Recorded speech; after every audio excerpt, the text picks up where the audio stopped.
Oh, yeah, the little Burmeister. I can't say his name without saying it in that accent. I don't know what it is, but it's, Paulie Burmeister. I don't know. It's like I'm from Jersey, and that's how people would say his name. So, well, it's better than your Italian accent. It's a Paulie Burmeister. Yo, what's up? Chris Simms here, and Paulie Burmeister is right here next to me. It's like a double whammy, North Jersey, really. Right? It's North Jersey, and like I had friends that were Paulie, and they're hey, Paulie, what's going on, Paulie? Yeah. What are you doing today? Paulie's a good thing, though. Paulie's a good thing. My friends call me that, so that's okay, good. It's nice. It's nice. Yeah, a little Jersey flavor. But all right, we're going to get after it. We're going to talk about all things that went on in football this weekend. There's a lot to talk about. I mean, of course, the NFL draft, some trade news. We got some GM news. We're going to kind of hit it all, and hopefully we can please the audience with our brains and our ability to cover all the topics. I don't know. We will see. But either way, glad to have you. And it was a fun draft. I did enjoy it. I'm glad it's over. Right. I don't have to watch any more film of any other players or do any more evaluations.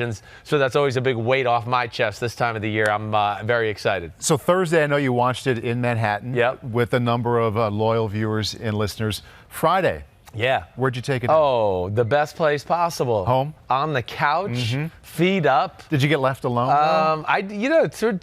Yes, because Friday night, I let my kid play video games, so it's Fortnite, and he just leaves me alone. My little girl, she gets on the computer, and all she wants to do is watch animal videos and do all that kind of stuff. So I then get to go on the back porch, have some daddy cigars, and enjoy watching the draft. And I watched just about every second of it Friday night. And Saturday, I was in and out, playing catch with my son, baseball catch, played horse with the kids, come back in and watch. Do you let him win? No, I don't. No. I don't. One-on-one, I might let him win. Horse, I'm not letting him win. No. Yeah, he's gonna have to earn that one. Well, it sounds like you got left alone on Friday, which it's not always easy when work is watching TV. Yeah. And whether it's your wife or your kids, they may not understand the best. You know what? I need to sit in front of the TV and work for 3 or 4 hours. It can turn into, can you do this? Can you jump on the trampoline? Yeah, can you run over here? Right. So congratulations to you for getting that done. Thank you. I lay down the law usually when it comes to that kind of stuff. When they go, can we change this? And I go, no. This is why you have the computer you're watching right here is because of this sport right here, and this is Daddy's job. So, no, you can't change it. Aside from being left alone and being allowed to watch the draft on Friday at your house, you're going to remember this draft most?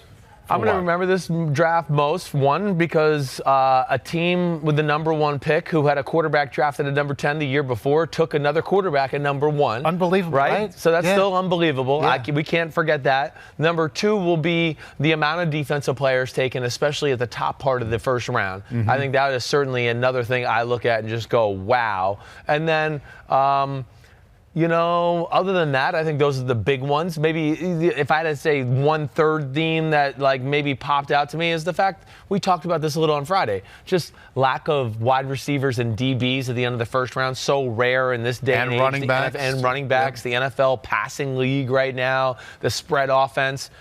And I don't think, too many teams messed up. It's the time of optimism. Do you normally feel that way on a Monday after a draft? I do. I do usually look at it and go, what the hell were they thinking? These were horrible picks, or they didn't address these needs. You don't have that today? But no, the first things I did Sunday morning was I sat down, I was drinking my cup of coffee, and I was like, you know what? I want to sit here and write a note about all 32 teams in the draft. And, maybe some didn't wow me, like, oh, wow, what a great draft.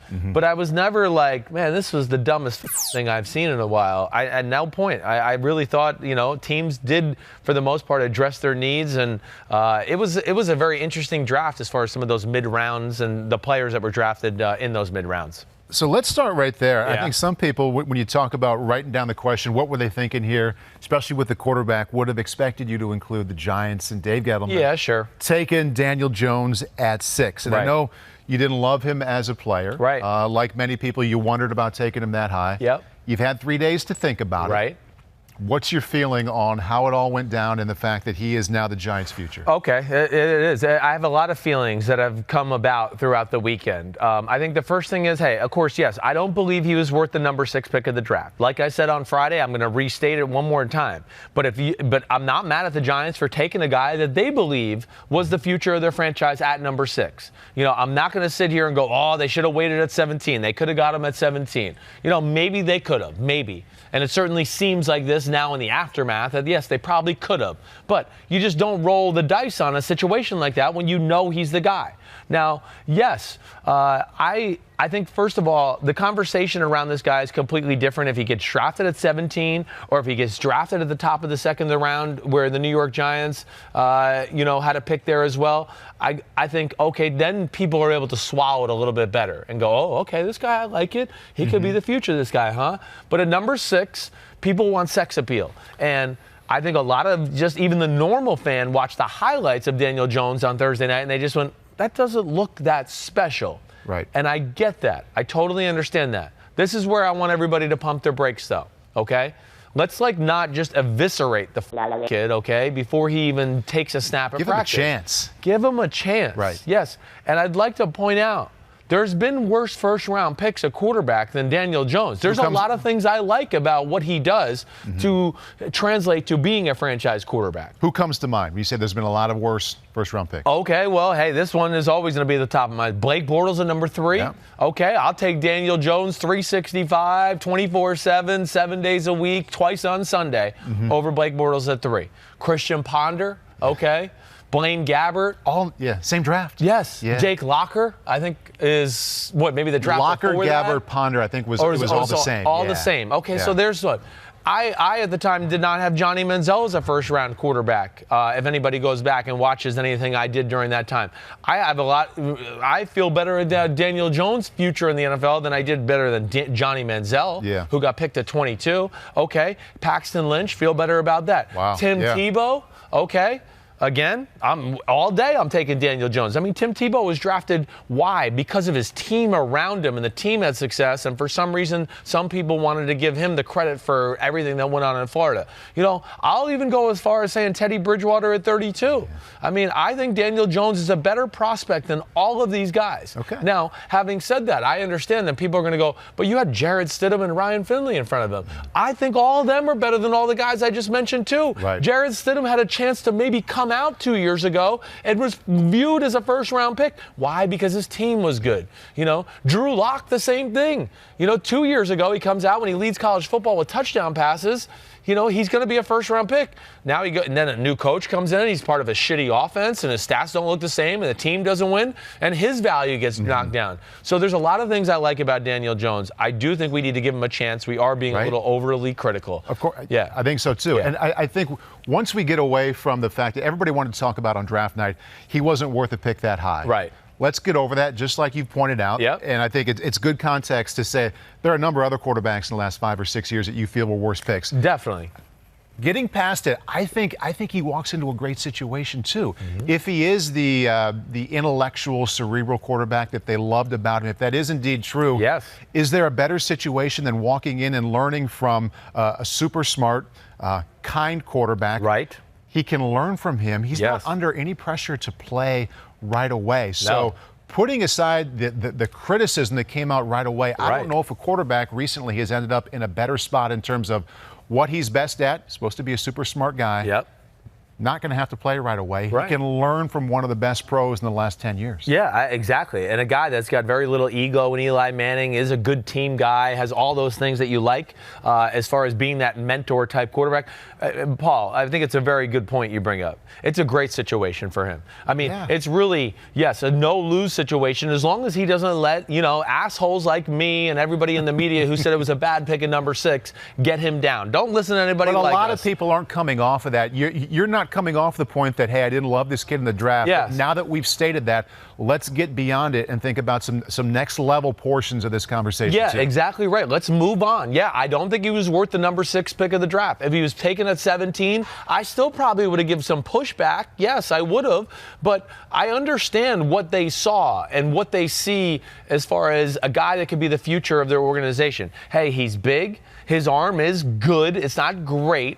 I wish he would fix a few things mechanically. He is a good athlete. But number one, yes, it seems like they drafted him more on his smarts and his intangibles, ability to process, make decisions in the pocket, pick up an offense quickly. And to what you said, there is no pressure on him. Yeah. He's in a situation where it's great.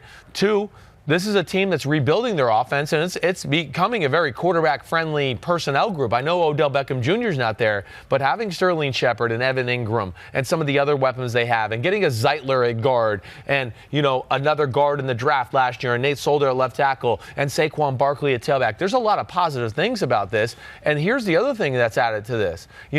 Daniel Jones, the number 6 pick of the draft. First off, Eli Manning, as you heard me state before, hey, yeah, he's towards the bottom of football as starting quarterbacks, if not outside the starting 32. I mean, I could sit here and... Really? Outside 32? I think there's a few backups that I could come up with and go, yeah, I think they're a little better than Eli Manning at this point of his career. Doesn't mean you can't win with Eli Manning. And I don't mean to do that personally to Eli Manning, but it is year, 15, 16? So that conversation comes into play at this time of your career. But I think the thing I would say, too, Daniel Jones is going to go out in the practice field, and the first time they see him next to Eli Manning, he's going to open eyes because they're going to go, wow, he's as big as Eli. Yep. Whoa, he's a lot faster than Eli. They're going to go, whoa, his arm's stronger than Eli.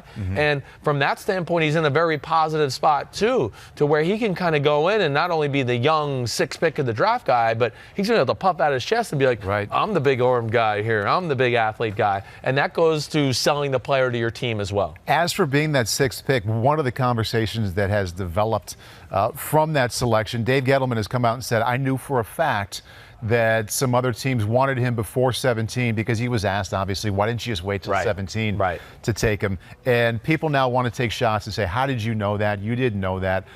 My thought is, we don't know what he was told. So you can't call him a liar. You can't say, oh, that was great information, too. We don't know what he knew. If you're a Giants fan, go ahead and trust him that this was my guy and I was worried that he wouldn't be there at 17. That's right. You trust him, trust the Giants that they've made the proper evaluation. Again, I'm not going to get mad at a team for drafting a guy who they think is the guy, even though I don't agree with it. Listen, I'm not going to sit here and be narcissistic Chris and think I know every answer in the world. That's not true.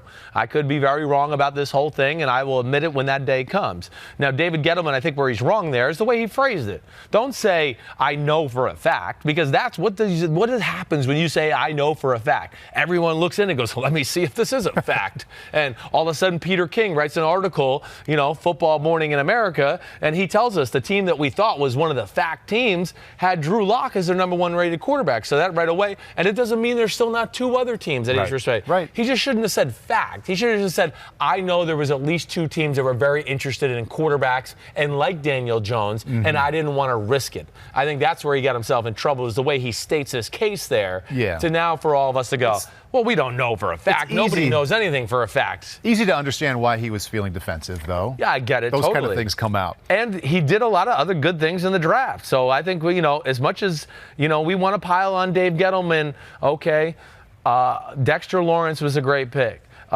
Julian Love is a great pick. The kid they got from Old Dominion, O'Shane, I can't even say his name, Eximons or whatever. Zimenez, thank you very much. I think he is a phenomenal football player. Julian Love in the 4th, you mentioned his name, but didn't you think he was worth a second-round pick? I did, yeah. I really did. Yeah. If you told me the first pick of the 2nd round was Julian Love and not Byron Murphy, I would have gone, okay. No problem. I got it. They're very similar. DeAndre Baker at the end of the 1st, listen, I know I've questioned that, but maybe they have a different plan for him. Like I've said, he's kind of a safety nickel type of guy. So if he does that, I'm going to go, ooh, I like that pick. But if they put him outside and think he's going to be an island corner, then I'm going to go, you got to prove it to me there first. But there's other things that were positive about this draft. And Dave Gettleman's not an idiot. I'm going to stick up for the guy a little bit right now. He is not an idiot. He knows how to build a football team. He's proven that. And he believes in big people up front and being physical. And he's already kind of set that culture going here in New York with some of the moves he's made up front on both sides of the football. All right, dust settling from a lot of these main quarterback topics that came up. Well, one thing, too, you know who got a free pass, too, with overdrafting a guy in the top 10? Who's that? Because of Daniel Jones, is the number 4 pick, Colin Farrell. I mean, Mike Mayock came out and said they were trying to trade to 13 because they thought he would still be on the board there. Yeah. So, you know, they got a little overshadowed with that. But again, if you got a guy and he's your guy, who's to say who's right or wrong with overdrafting, right? I mean, as long as they turn out to be players, people are going to drop that overdrafting label if they can play. Exactly right. Like, would we be mad if the Saints took Alvin Kamara at the top of the 2nd round instead of the 4th round if they were convinced he was going to be the Alvin Kamara that he is? Worth a first we probably now. would have been right. That's what I mean. So, you know, that's another conversation for another day. But if a team or an organization believes somebody's the guy, I don't get mad at them for taking a guy maybe 10 spots too early or 15 spots too early. That's clearly how the Giants felt about Daniel Jones. Right. Staying with the quarterbacks, we talked about this a lot on Friday afterward.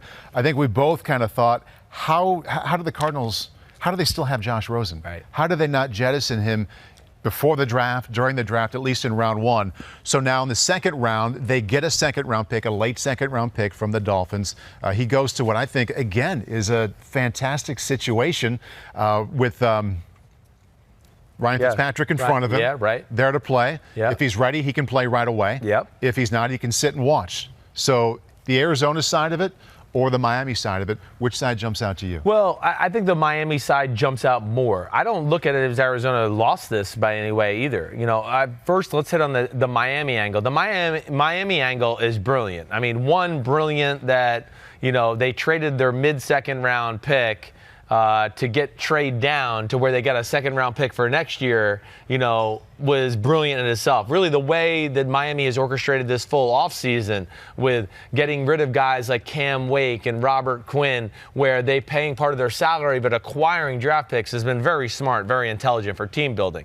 But I think the fact that they got a guy in Josh Rosen for, what was it, the 63rd pick in the 2nd round, and you got a full year just for the 63rd pick to get a guy who was a top 10 pick, obviously has talent, has smarts, and you're going to get basically a full year trial period for the 63rd pick in the draft to see if this guy is the future of your franchise before you even have to get into the 2020 draft quarterback evaluations. How do we want to start manipulating so we can get the guy we want for that draft? They don't even have to worry about that right now. They can see what they got in Josh Rosen, and really he fits what they want to, how they want to play. This is New England Southeast. Brian Flores, Chad O'Shea was the wide receiver coach for New England. Now he's the OC. They like guys like Rosen. He's like a Tom Brady in the aspect of he's going to sit there. He's going to be surgical with decisions he makes. He's going to be surgical with really accurate passes. And Rosen has a chance to solidify himself with good play and be the guy in Miami for years to come if he can prove it this year. I was kind of surprised that they got a 2nd round pick, even though it was a late 2nd round pick for him, because, I mean, after what happened on Thursday, there was no more mystery. They didn't have plans for him. They didn't want him there. I thought they'd get like a 3rd or a 4th. So I'm pleasantly surprised for them that they got that kind of value. I think so, too. I think that's why they probably didn't, like, throw a stink when Miami traded away that 48th pick to go to 63rd, because they were probably like, all right, we'll take anything in the 2nd round. We don't care. 2nd round's great for us. And, hey, what did they do, too? Within that, okay, one, they got rid of a situation that was going to be an annoyance. You know, and that's where I think you're talking about. Like, they didn't have much leverage here. Right. You know, most it's gone. Teams, it's gone. I mean, you pick Kyler Murray, and you know most teams know they want to get rid of Josh Rosen as much as they say, oh, we're willing to keep him for now.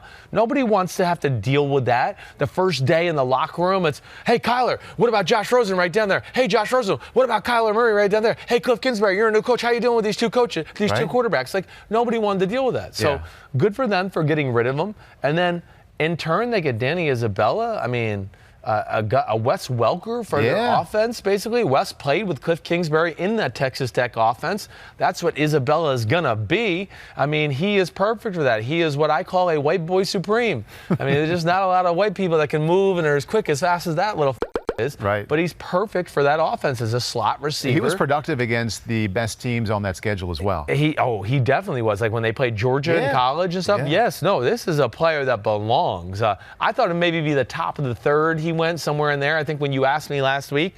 But I get it. I mean, he fits a need for that football team.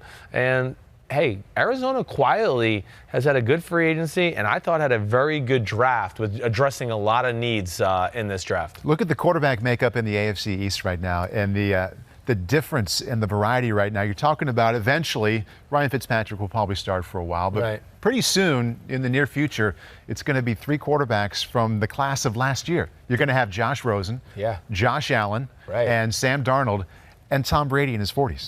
Three top 10 picks who are babies against the old goat. Who is I mean, it is actually fascinating. And I'm gonna push back on what you just said there too. I think Rosen's gonna beat Fitzpatrick out. Day one? I do. I think day one. I think he's an extremely smart kid from everything I've heard.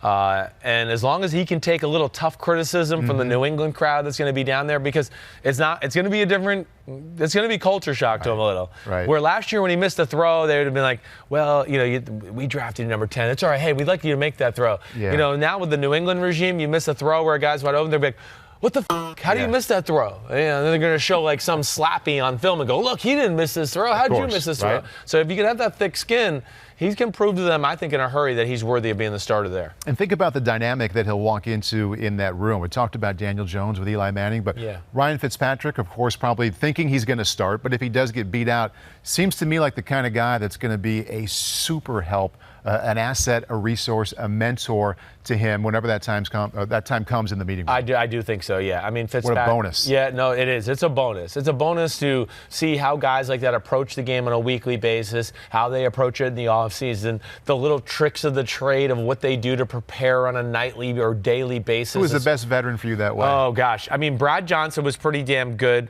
I'll tell you who else was really good was Jim Miller. You remember Jim Miller for the Chicago Bears? He played at Michigan State when I was at Iowa. So I've known him for a long time. Right. So Jim was a part of a Tampa team I was, and we were roommates at training camp one year. And I remember, I'm a rookie. And I'm coming into the room at night, and, I've been playing cards with the guys for an hour or so after we get done with meetings. Let's play some cards, whatever. And I walk in the room, and Jim Miller would be sitting there playing in his playbook. And I remember going, wait, this guy's like old veteran over here, and he's reading his playbook. I better step my game up here if he's doing this, and I don't know crap yet, and I can't even spit out some of these plays. I better up my level, and I know that was something that jumped out to me. As long as we're telling Jim Miller stories, we were at the Big Ten kickoff luncheon way back when, 25, 26 years ago. We're talking about different kind of drinking rules that we had during the week, where you can go, what you can do. I said, only Saturday nights. It's only okay with our senior class. You can go out Saturday night, whatever. What's the deal at Michigan State? Jim goes, well, it's pretty easy. If we go to a bar on Tuesday night and the coaches are there, we have to leave. If they come after we're already there, then we have to leave. Wow. So Jim grew up quite a bit by the time you got to. I guess so. That was a lot more advanced. Michigan State, a little different. Apparently, yes. A lot different than my Texas. I know that. Thinking about your quarterback days in Tampa, there was a tweet that came out this weekend that's probably worth taking a look at for everybody with us here on YouTube. Okay. Bruce Gradkowski came out and said, love draft time. Makes me think about how tough Coach Gruden was on Chris Simms all those years. Yes, good. Isn't it nice that people can have a laugh at your expense? Definitely. All these years later. It's an actual constant theme of my podcast, really. Whether I've had the Rondé Barbers of the world on, the John Lynches, the Tim Browns. At some point, they've made a reference to Gruden was a little unfair in his criticizing of me. Yeah. And I think Bruce was referring that too. But again, even though with the tweet and the picture of us, damn, I'd still sign up and go get my ass chewed out by Gruden right now if I could go back in time and do it. NFL Films had that, and they've played it so many times. Yes, they have. And you were mic'd up, or maybe he was mic'd up. No, yeah, it was me. It was all the quarterbacks. Okay, it was you. All the quarterbacks. I was a rookie, so I had a list of plays that only I had to worry about, right? Yeah. Here are your 20 plays, Chris. Worry about this. He threw me in a part of practice where it was supposed to be Brad Johnson getting the reps, okay? Yeah. And I didn't practice this, saying this all night and all this play. So when he went West, right, F, left, 372, Y, stick, Z spot, I just couldn't spit it out. And I wasn't prepared. And he knew he was messing with me. because he's in, excuse me, in the background with Brad Johnson telling him, "Oh, watch this, we're gonna get him." So yeah, a few chuckles at my expense there, and I choked it off big time. When I first got to NFL Network, I worked out of NFL Films. Right. I think that shooting had just happened maybe the year before. This is 2004. Yeah, so that was 2003. It was. Yeah. So I saw the long uncut version of that. So what we've all seen on ESPN NFL Network is entertaining and a little bit harsh. Right. I watched that thing for 20, 25 minutes, man. That was hardcore. It's hardcore. You came out of it very well. Thank you. Because after practice, you were talking to the other quarterbacks and laughing about it and kind of, shaking your head. All right, that's good. At least I didn't come off like a total jerk. Yeah, hey, listen. You took it very well. Some of those plays, impressed. I mean, hey, I'd like some of those public out there. You repeat some of those damn plays. Stop it right tight, shift to weak right tight, Y right, H3X bingo, Y smash on one. Just getting out of the huddle. Yeah, just getting out of the huddle. It's a victory. Exactly. I'd get out of the huddle and go, what the hell did I just say? Hold on, let me just figure out this play as I'm walking to the line of scrimmage. And now you have to know how to execute it if you're walking to the line of scrimmage down. Yep. Damn near impossible. Yep. Next quarterback story from the draft. Drew Locke, Broncos in round 2. When you think about this, are you thinking about Joe Flacco? You thinking about John Elway continuing to look for that next quarterback? Drew Locke in round 2, your mind goes where? Yeah, mine goes poor Joe Flacco, because he probably got done with round 1, at least when Denver picked, he was like, whew, I made it. Yeah, right. And then he was probably going, please, somebody pick Drew Locke before we pick again in the second round. So I did feel for him. I think the next thing I thought of, very early on, Elway was linked to Drew Locke. Even before the Senior Bowl, there was a lot of rumors out there that Elway had his eye on Locke and really loved him. And then I heard even more that at the Senior Bowl, when Locke, was really the star of the week of practice, that Elway was very hot on Drew Locke and what he does. Yes, as you know, I love Drew Locke. To me, this is one of my issues with scouting and everything that goes with it all together. I think Drew Locke was certainly a first-round talent. I think it was a weird year because there was only a certain amount of teams that really wanted a quarterback, so that played into it as well. I think Drew Locke also, people look at some of the rawness of his film from last year. There's some head-scratching interceptions and decisions, or people will go, oh, his footwork isn't that great, and that concerns me. And to me, that's where the over-evaluating goes, where we go, too much of the team and too much of the issues with the team are put on the quarterback. And I just, again, would like to remind everybody, Patrick Mahomes is 5-7 his senior year in college. Tell me how that's worked out so far. Yeah. Right. John Elway was 3-8 his last year at Stanford. Was he really? Yeah. Tell me how that worked out. So the team my dad was 3-7 at Morehead State. His senior year was the number 7 pick of the draft. But to me, that's what bothers me about the Drew Locke conversation. And I've had this conversation with some of my friends around the NFL. Don't you worry about his footwork? And I want to go, yeah, okay, but the kid's not stupid. Like, he's not a dumb kid. So he's going to go, the coach is going to go, take 7 and take a hitch. And he's going to go, okay, I count to 7 and take a hitch. He's going to figure it out. And my next point to all my friends that would always say that, I was go, well, yeah, but so 2 years ago when he was on a better football team at Missouri and he had a better offensive coordinator around him, we didn't have any of these issues. So don't tell me coaching doesn't matter. I mean, of course coaching matters. We just saw a guy pick the number 6, and the first thing we heard about was the coaching all the time. Right. So that's what bothers me about that whole conversation. But I do think Denver got the man of the future for Drew Locke. What changes with the expectations for him going in round 2 as opposed to round 1? Yeah, I think it just takes the public expectations away. And I think it maybe takes some of the pressure off of Joe Flacco there a little bit too, where he's going to feel like, okay, second round pick, there's not going to be this public outcry to get this guy on the field right now. We got to see what this star is, just like with Lamar Jackson last year. I think that now he can go, okay, yeah, this guy's here. It's kind of annoying, and I know I still got to play good, but I don't think the first interception he throws, the fan base is going to be like, get us Drew Locke. That would have been different if they picked Drew Locke at number 10. Totally. Then it's going, we want the future now. Which is the pick they initially had. And traded down, yes. In a way, is it almost better for the player in this situation to go in round 2? I don't think there's a lot of. Only thing that's bad is, you're not going to get paid the amount of money. But the positive thing, though, is yes, there's not the pressure on you to perform right off the bat. The other positive thing for the players, you're a free agent after year 4. Where if you're a first-round pick, they got the 5th-year player option and all those things, too. So those are the positives for the player. But, I'm a believer. And I really look at this Drew Locke thing. And again, Rick Scangarello, who's there, who comes from Kyle Shanahan's offense, it reminds me of a very Jay Cutler, Mike Shanahan fit that they had there early on in the Denver years. And, of course, he got traded away when Josh McDaniels took over. But similar skill set, I think that's what they probably liked about that offense. Gangarella's going to run an offense similar to Kyle Shanahan in San Francisco. And they need a guy that can move and is athletic and runs boots and can throw 40-yard lasers when he's on the run. And Locke can do that. John Elway keeps looking for his guy. Yeah. How many more times is he going to get? I think he got it this time. Yeah. I think this is the time. And I'm not going to get mad at him at Paxton Lynch. Hey, I'll sit here, full transparency. I thought Paxton Lynch was going to work out as the end of the first-round pick that year. He missed. So what? Okay. Right. Again, John Elway is being a little too harshly criticized for his quarterback views. I get it. I know he missed on that, and I know Brock Osweiler wasn't pretty. But damn, he did get Peyton Manning there. They did go to 2 Super Bowls with Peyton Manning there. And the list of free agents and players that he's drafted to build those teams is pretty extraordinary. So I think we're all a little critical of Elway, in my opinion. But I think there's valid criticism there. You look at the history. You give him a pass for Paxton Lynch. A lot of people don't really want to. Right. He continued. They brought in Case Keenum. They bring in Joe Flacco. They get another quarterback in round 2. So Peyton Manning worked out well. Yep. But besides that, it's pretty fair to question. No, I get it. I understand the question. I get it. But there's still, again, people are going to miss at the quarterback situation from time to time.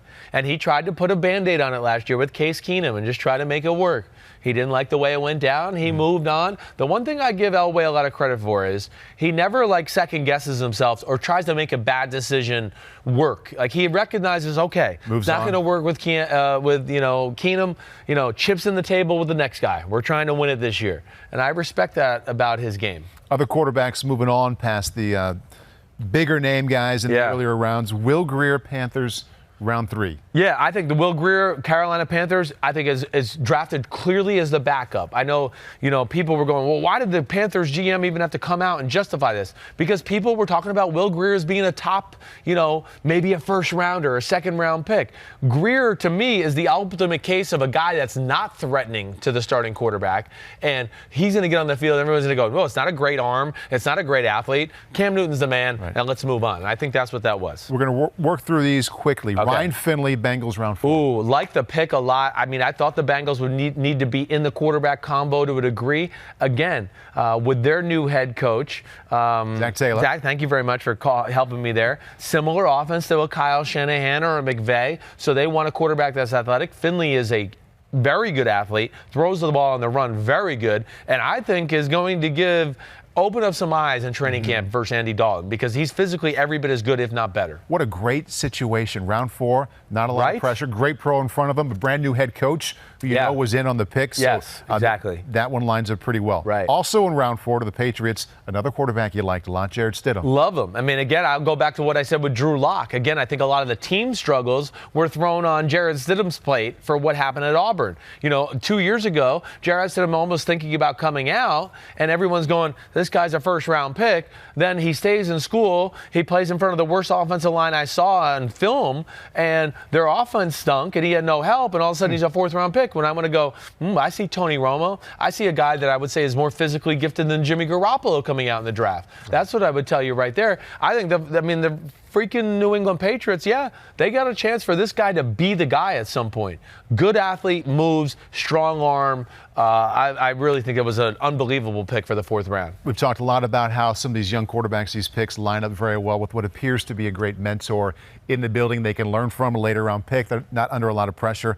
You've been in that building. How do you think Tom Brady will be with him? Yeah, Brady is great. I mean, first of all, he's a great teammate. He's not going to sit there and babysit the kid, but he's certainly going to answer any question the kid has, tell him maybe what his thought process is. I think Tom Brady's at a point in his career where, come on, he's the freaking man. He knows he is, and he'll be as helpful as he can to the guy, but he's not going to be like, hey, come over here and let's do this and do that. Like if the guy wants to tag along, that's cool, and he'll teach him a few tricks, but he's not going to babysit him because Brady is the ultimate competitor, and he's still worried about himself and himself wanting to play well, to lead the team and make the team win games. But I think Brady will be fine in this role. Don't you think he's allowed to be a little more helpful, not babysit him, but to be a little bit more the mentor role, just emotionally and mentally, since it's a 4th-round pick as opposed to a 2nd-round pick? Yeah, it's a little less threatening. Change it a little bit? It does. It changes the dynamic a little bit, yes.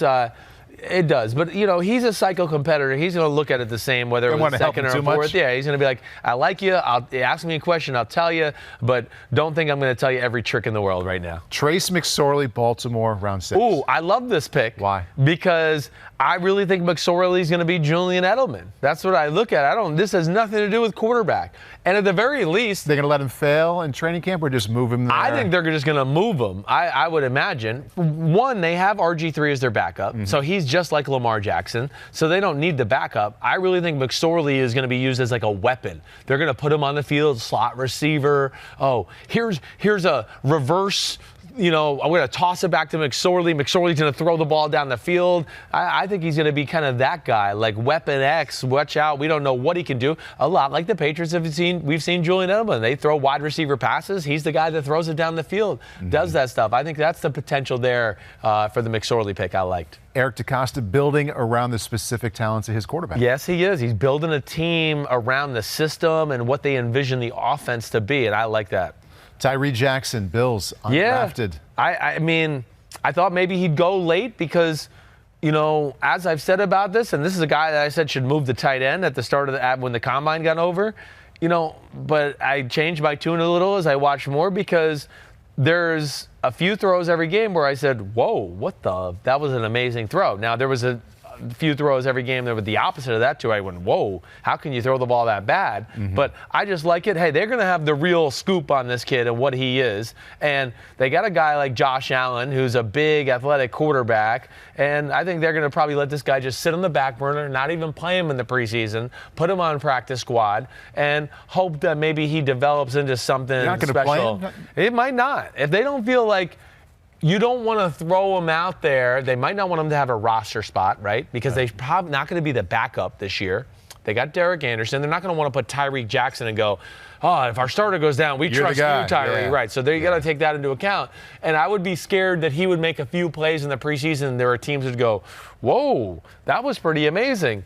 Oh, it's time to cut your roster down to 53? Oh, he's available for 24 hours? We'll take him over here. Keep him on the roster. Or you keep him on the roster, but teams have a hard time doing that. Anymore. Isn't that crazy? No, because nobody wants to waste that extra spot at the quarterback. Yeah. I know. So if he can contribute on special teams, maybe he will. But I think if not, don't show him in the preseason and keep him on the practice squad. It's amazing thinking about Buffalo, the quarterbacks. I remember watching Jim Kelly was dressed out for the game. Frank Reich was dressed out. And they had that Gail Gilbert was always dressed out for the games too. I know. Never happens anymore. No, does not happen. Never, ever. Yeah. All right, burning questions. I feel like we should have some music or something for here. So hot. All right, yeah. Ooh. Here we go. Veteran quarterback who should be most thankful for what his team did during the draft. Oh, okay. I think the first ones that jump out to my mind on that one, I mean, right off the bat. Yep.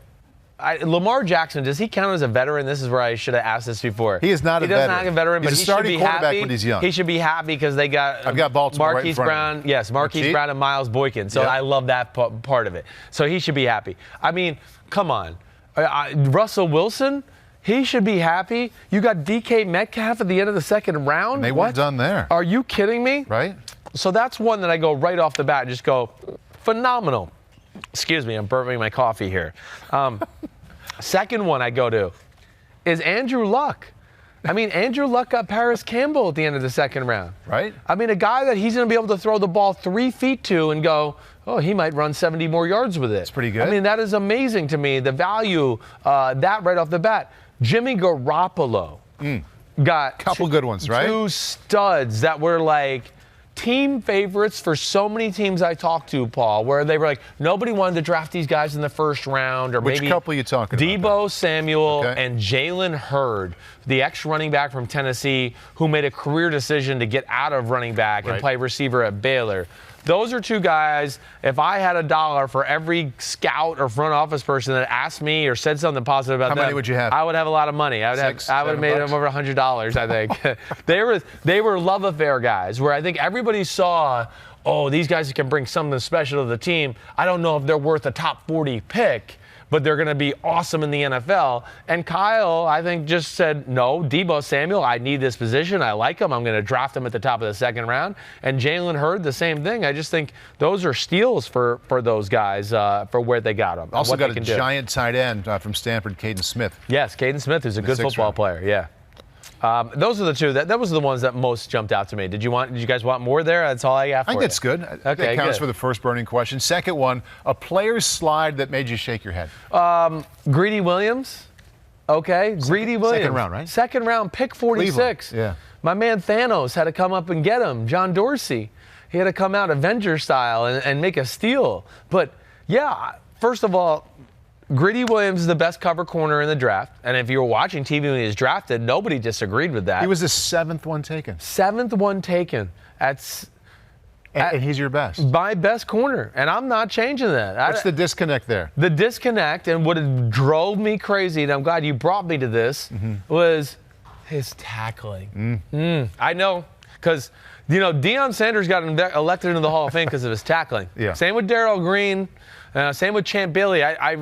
Tackling was really the thing that got him over the hump. No, we don't ever talk about tackling with top cover guys. That's the dumbest crap ever. I mean, unless you're using him as a nickel slot guy and he's got to be Rondé Barber or somebody like that, that's got to be good in coverage and then also stop the outside run, sure, tackling's important. Greedy Williams is not that guy. He's an outside island type corner who's going to cover the outside receivers, and you're going to go, damn, our guy's tall and fast as hell, and we trust him one-on-one against anybody. So to me, that's where the draft, again, over-analyzing stupid crap that none of us will be talking about 4 years from now, will be Greedy Williams tackling. Is not going to be a topic, but it could very well be he's one of the best shutdown man-to-man corners, and I got to give the Browns a lot of credit for making that move in the second round to get him. 6 teams that wanted a corner said, no, we're going to pass on him and take somebody else. I don't get it. Pretty crazy. I don't get it. Maybe I'm wrong, and again, I'll say I'm an idiot if that's what happens.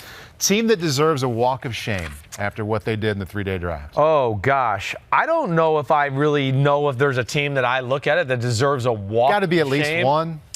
I mean, a prideful walk of shame. A lessened, diluted walk of shame. I thought I hate to be so positive with the draft, but no, I'm not going to let anybody push me into that. Who allowed this question on? I don't think there's anybody that needs to be walk of shamed. I didn't look at anything egregious and go, ooh, that was so stupid. And let me just double check here as I pull up things just to make sure I didn't mess anything up. But I don't think there's anything that jumped out to me to where I said, that was so ridiculous. This team voided a certain area of their football team. I don't have one, so sorry. Okay. Not going down Hateville here. As long as we're going back to college with our terminology for the burning questions, a GM that you would buy around for. Oh, gosh, I got a few there, okay?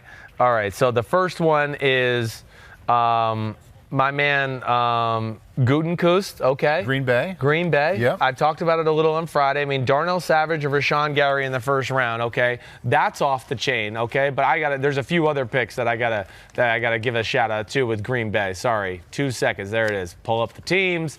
Okay, I love that. For him as well. Get Elton Jenkins, the center from Mississippi State, who has a chance to be a starter for them early on. And then one of my favorite tight ends, Jay Sternberger from Texas A&M. He is going to be. You had him in my Robin Hood, right? I had him at the end of the first round to the New England Patriots. So that's where I viewed him as. Obviously I was wrong with how I had him, but I really like what he brought. Okay, how about the Bills? Okay, I really like what the Buffalo Bills did the draft. Brandon Beane continues to impress me to be one of the best GMs in all of football. What's your favorite thing about their drafts? I love Ed Oliver at 9. You know that. Yep. Cody Ford. I mean, at number 6 pick in the second round. Offensive lineman. Offensive tackle who I think has a chance to be franchise big-time talent. Devin Singletary, a little bit of a third down scat running back to come out of the backfield who has some LaShawn McCoy-type moves in open space. Dawson Knox, the tight end in the third round.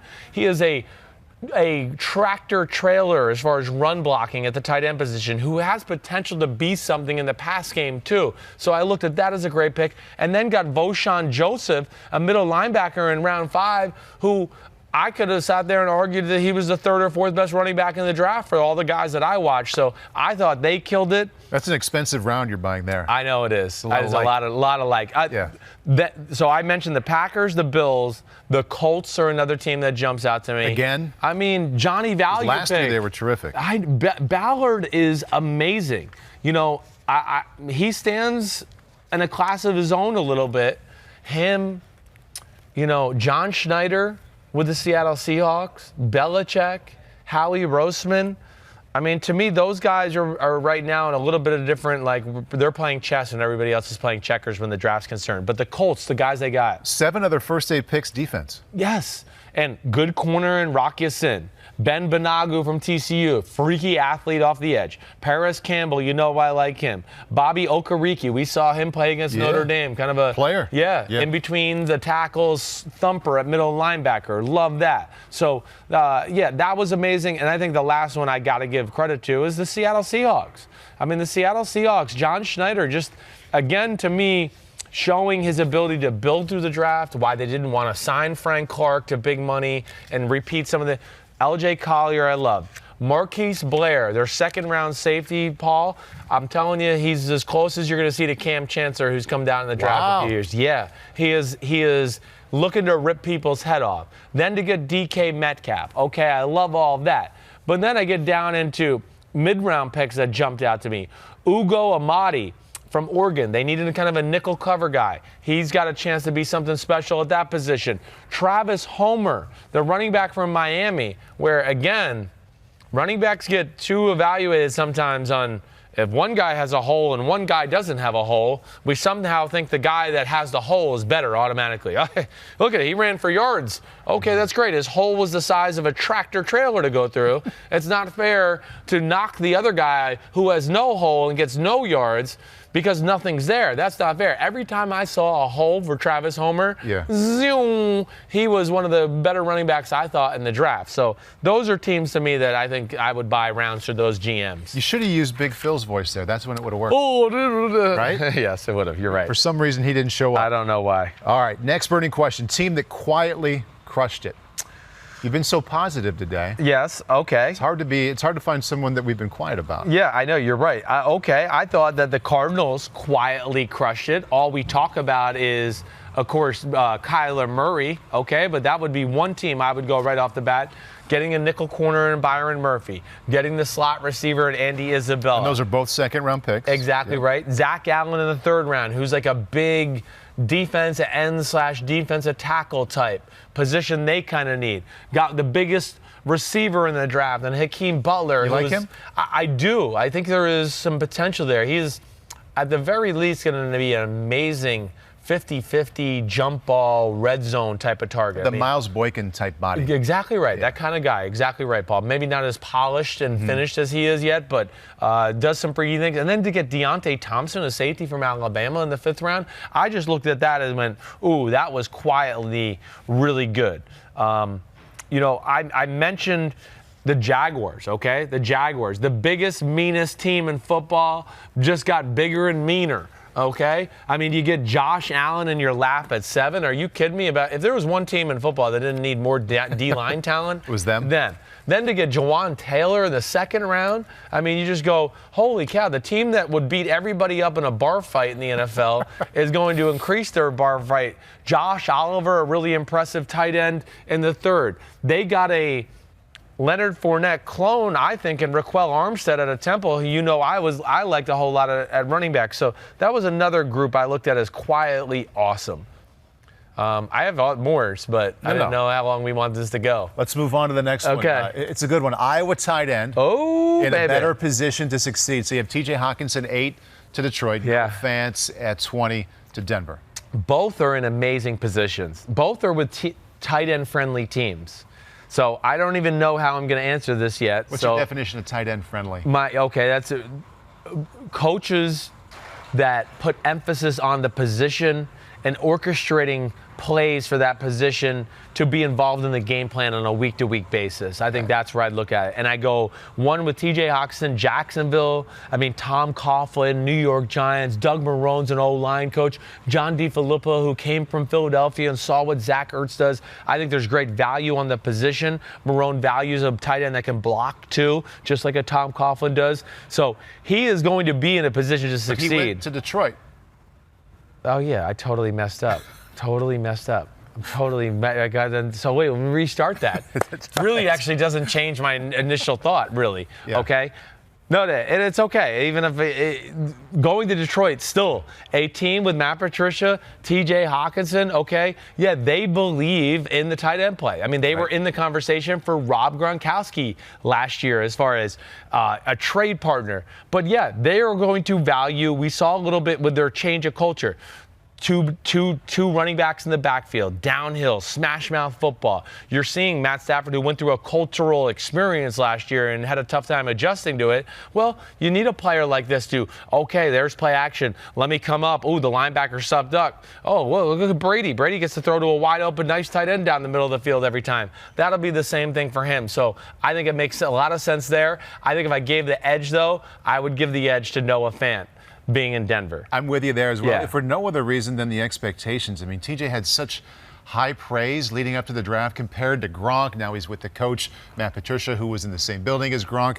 He's supposed to be awesome right away, whereas Noah Fant, 12 picks later. Yeah. If he's decent right away and gets himself to really good, it seems like that might be a better spot. No, yeah, I agree. And also, you know, Darrell Bevell, the new OC up in Detroit. Yep. I'm not going to lie, is not my favorite. Now, he does put a little emphasis on the tight end. He did have Jimmy Graham in Seattle, so he understands that.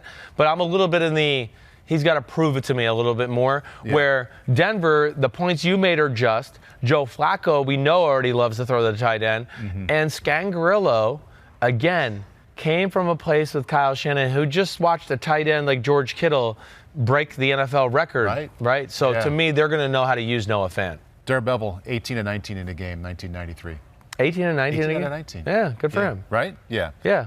I like Darrell. I didn't necessarily love him as an OC, and people get on me for that sometimes. To the Jets, do you think this will be Mike McCagnon's last draft as GM in New York?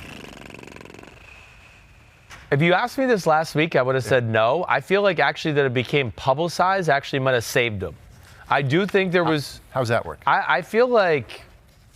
I don't know why. I feel like the talk of it almost backfired in the Jets' face a little bit to where if they were going to make the move, people in the New York area are a little bit like, well, why? It's not been that bad since Mike McCagnon is back here. The draft is pretty good, right? Has had a pretty good draft. Has had a lot of pretty good drafts and had a pretty good free agency this year. I know it's not perfect, you know, as far as everything he's done. And I know people want to say, oh, some picks have fallen into his lap. But I do, I know for a fact that this was a real possibility, that there was names being thrown around with the New York Jets as far as replacements they wanted at GM. But I don't know this part of it. I just feel like there was smoke there, and it's kind of like settled ever since it became a story this weekend. Okay. I don't know. We'll see. I don't have the answers to all of those things, but I do know that they were interested in letting him go and had other people on their radar who they wanted to hire. I do know that. It's all speculation to an unfortunate story, whether it turns out to be true or not. Are you okay with the Packers not drafting any wide receiver for Aaron Rodgers? I think you're going to say yeah, because you said earlier you really liked what they did in the draft. I do. I think, again, would I have liked to see them give him one more weapon?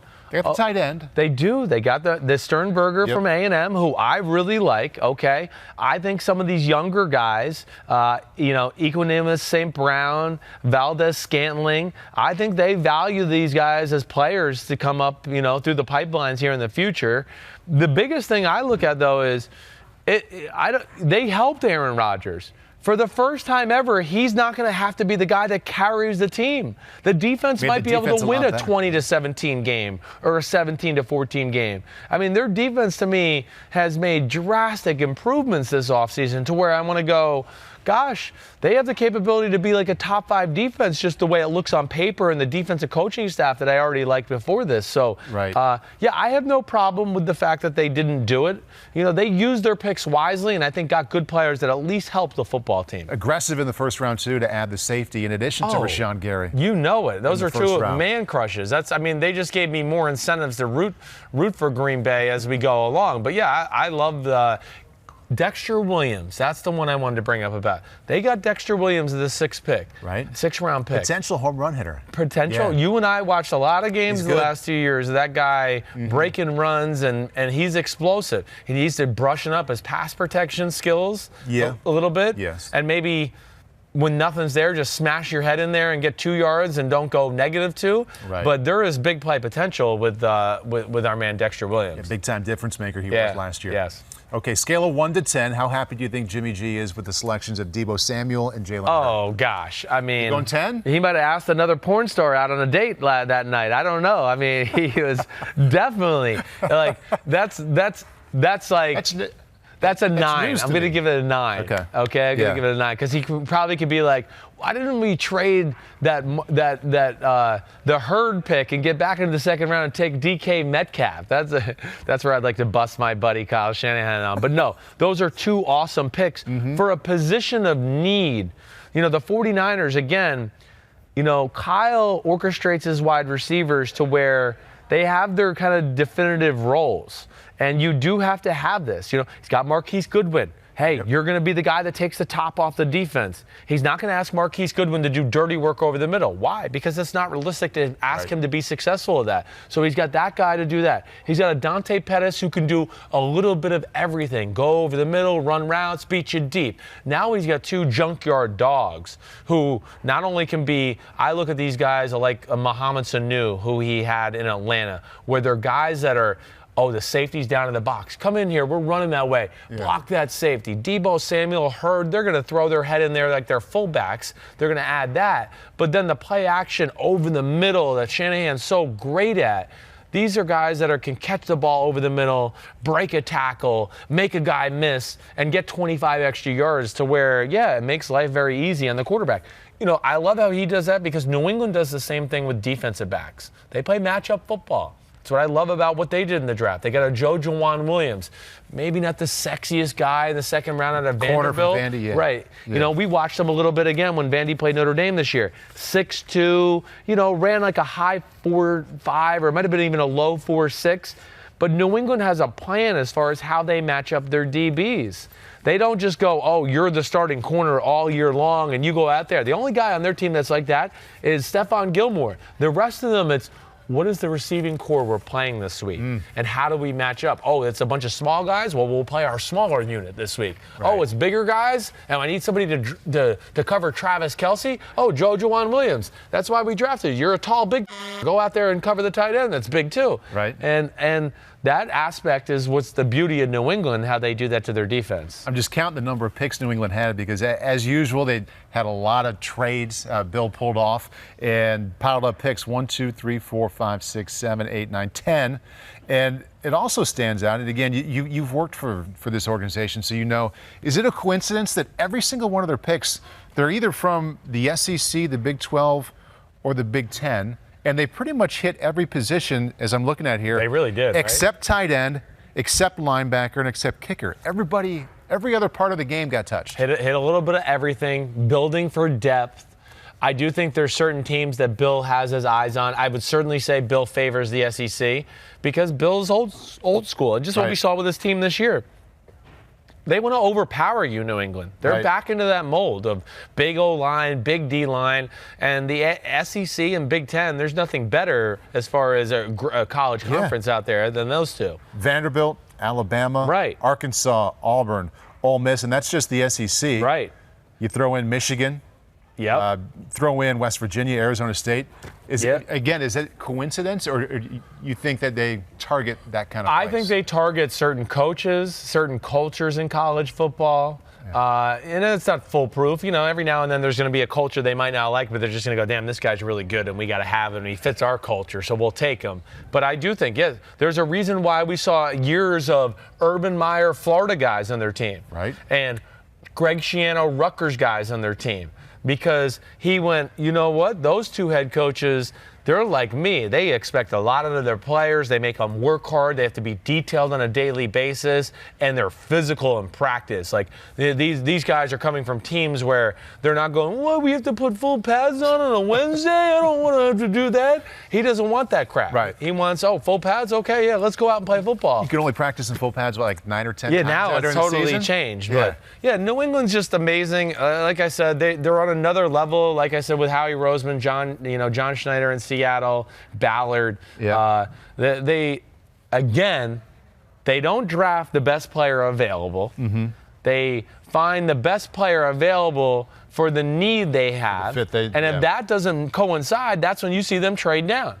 And because if there's a player they need, okay, and then there's where the value of the player is, if it's so far off and skewed, trade down. Let's get acquire more picks and we'll get it over. But N'Keal Harry is going to be awesome for them. Jawan Williams is going to have a role. Chase Vinovich, right? I mean, come on, that's Johnny New England right there. He's going to be, seems like he'd fit. A Ninkovich type of guy, and that's what he's going to be. A home run it would be that. Right. Put away the written questions there. All okay. Right? Going off script here. Oh, okay. Things just popping into head. Yeah. We're at NBC. The Olympics are large here. Always. Gold, silver, bronze. 1, 2, and 3. Gold, silver, bronze. Who gets your gold? Gold, silver, bronze. You guys are catching me off guard today. What a bunch of jerks you are. You don't need to look down at your notes. I got to look at my notes. I do. Okay, I got to look at my damn notes. Okay. In the Olympic medal section there? I want to give, I tend to want to go to just the teams that I thought killed it in the draft. That's where I want to really go to.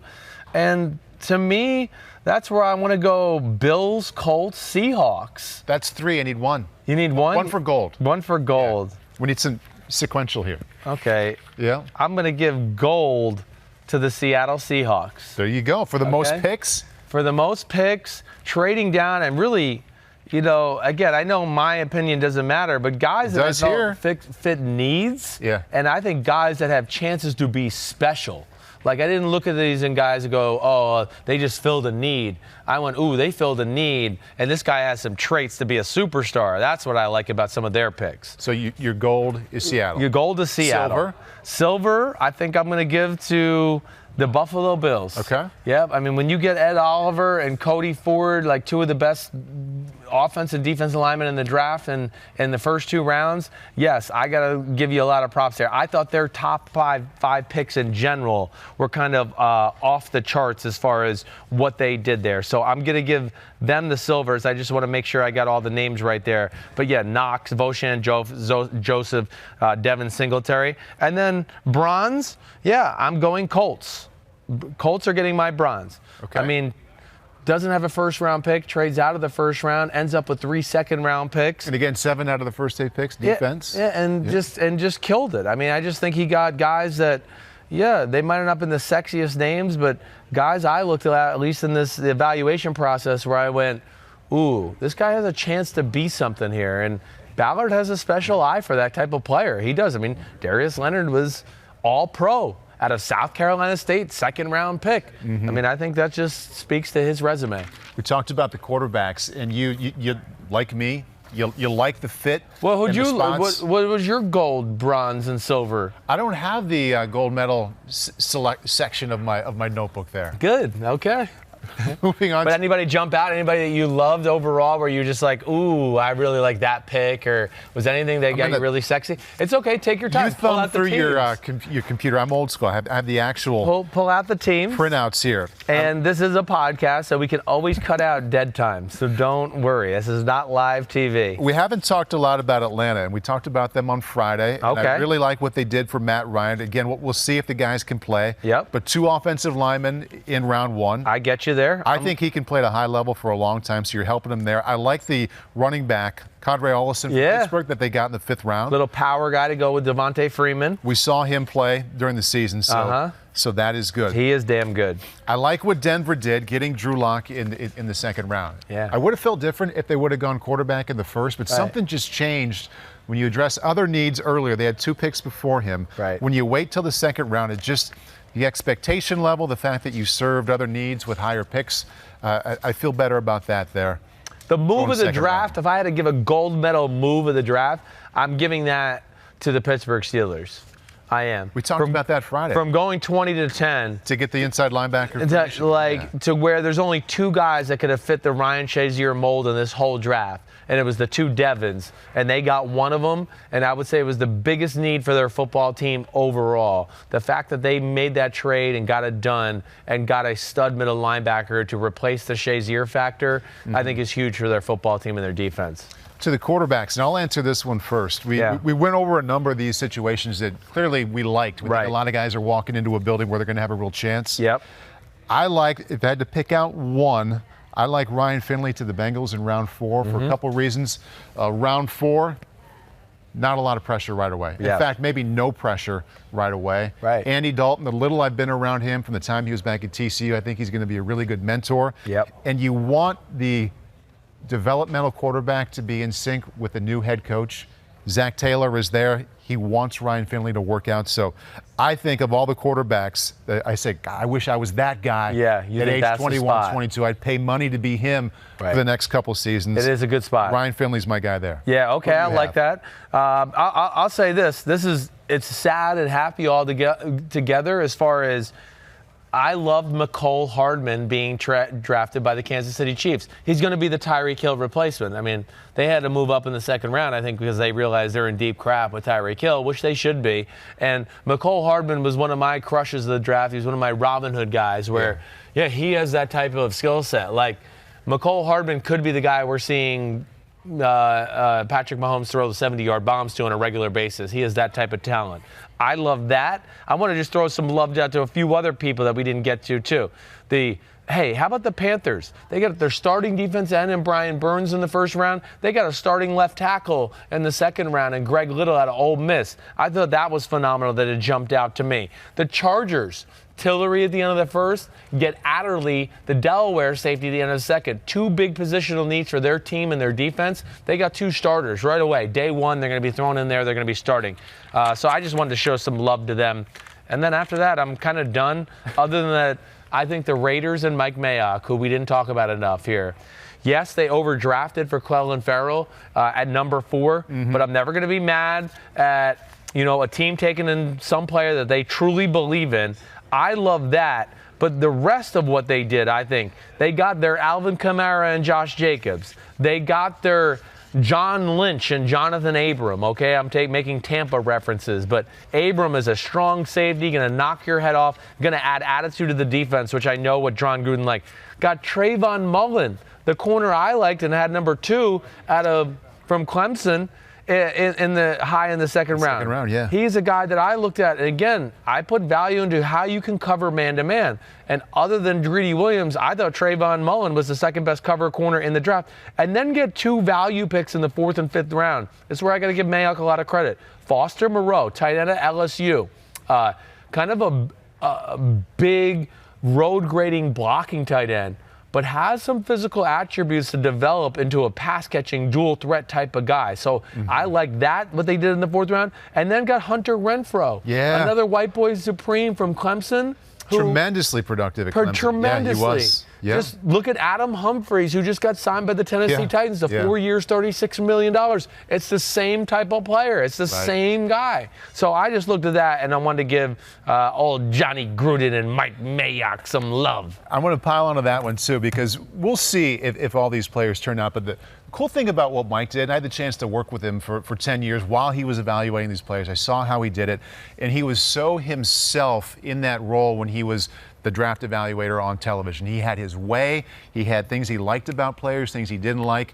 And he didn't change a single bit going from the TV guy to the GM. Every single one of these picks fits his mold, right? Exactly. I know. I can picture sitting with him in a hotel in Mobile before Senior Bowl, the way he described these players, the way he described the players he liked in 2006 or in 2012, way back when. So being true to himself, I think that's great, because that change in job, could have affected a lot of people, but maybe these players don't work out, but he stayed true to what he likes in a player. Yeah, I agree. And, and again, even with that pick number 4 where, I criticize it being a little high, but at the same time, when they picked it, I was like, oh, I could totally picture Mayock's evaluation. Guy works hard, plays hard every snap, good against the run, good against the pass, a leader in the locker room. Yeah. I've heard that speech on the NFL Network many a times, and I totally get it. And again, it was more than just a player. It's about the culture the guy was going to bring to the defense and the defensive line, and I get that as well.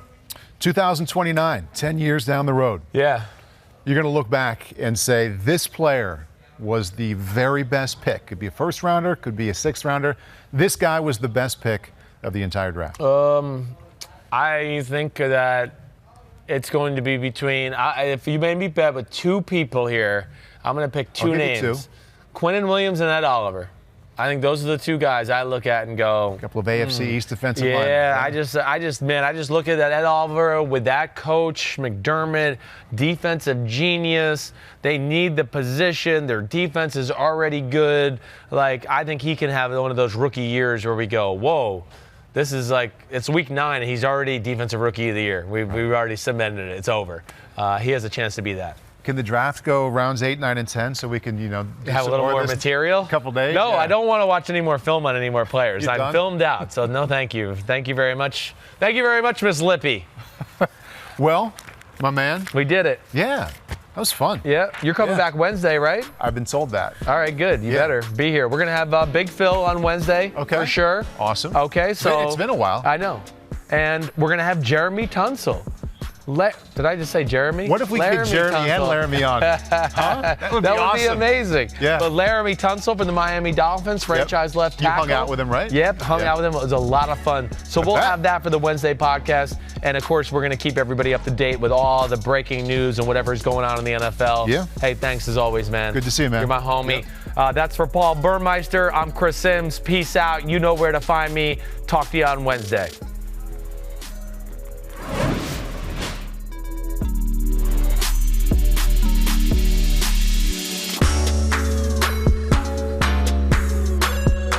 Yo, what's up? Come on, man. Subscribe on YouTube to Chris Simms Unbuttoned Podcast. I need you. Please hit the subscribe button, please.